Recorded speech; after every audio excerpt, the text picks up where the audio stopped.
how much more vivid do his words have to be? She's my spirit, she's my soul, she's part of my flesh, she's the fruit of my eye. When the Prophet says this, what is he telling you and I?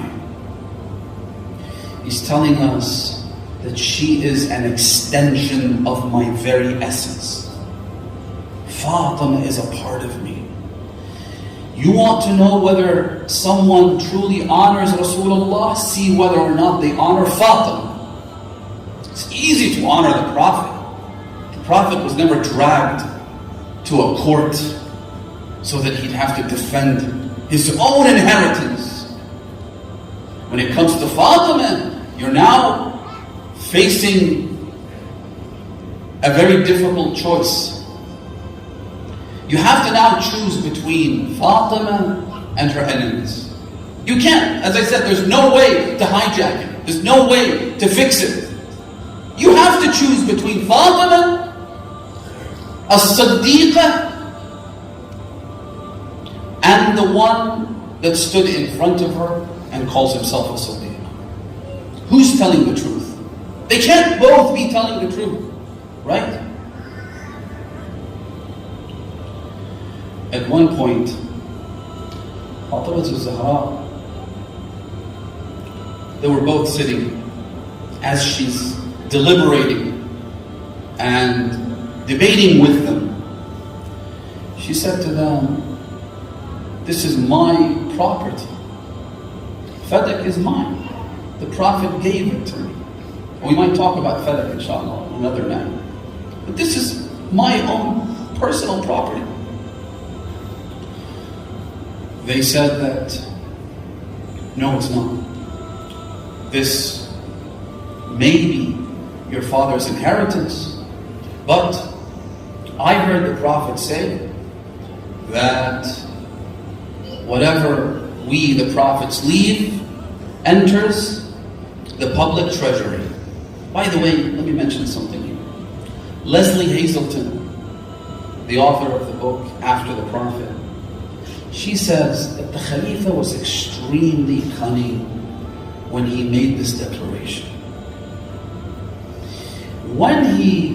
If somebody came and stole your property, then you know that you're facing off with that particular individual.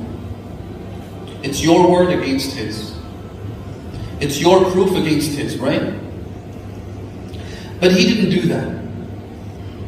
He usurped the property of Fatima and he put it in the Muslim treasury, meaning that he gave it to the Muslim community. Now suddenly, these are the words of Leslie Hazelton, he pit Fatima against every other Muslim. Not against himself, but against the entire community of Muslims. Now suddenly every Muslim thinks that he has a stake in this land, that we own this is public land, which is part of the reason why no one stood up to defend Fatima.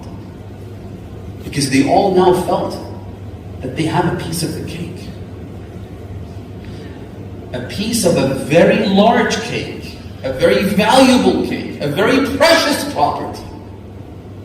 Fadak was an incredibly valuable piece of land.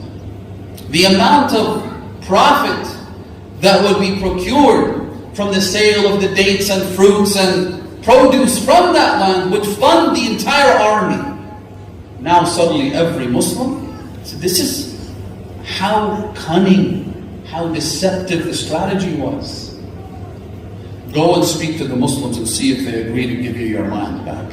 But the Prophet said that you can get a piece of it, just like every other Muslim. You see what I mean? إِنَّ الشَّيَاطِينَ لَيُوحُونَ إِلَىٰ أَوْلِيَائِهِمْ. By the way, one of the proofs that Fatima az-Zahra wasn't interested in Fadak as a piece of land, but rather Fadak was the smoking gun that this government is illegitimate, that this was a coup d'etat, that those behind this political upheaval were imposters and liars. That's the value of Fadak in the eyes of Fatima, not the monetary value. Why? Because both Shia and Sunni have all reported that when the holy Prophet of God was on his deathbed, Fatima az-Zahra was crying. Aisha narrates that the holy Prophet whispered something in the ear of Fatima which made her cry. Then he whispered once again, and now she smiled. So I asked her, what did the Prophet say to you? She said that the first time he told me that I will die from this sickness, from this lethal poison that's been administered. So I cried. And the second time he told me that I would be the first person to do what? To join him, to die. And that made me smile. Now someone who knows that they're going to be the first person to die, do they care about money? Do they care about a piece of land? Or is there something much more important at play?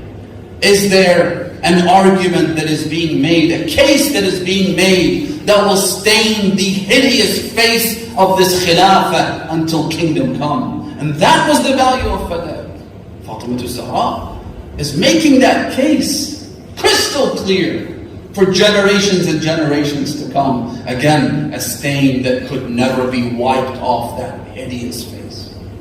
So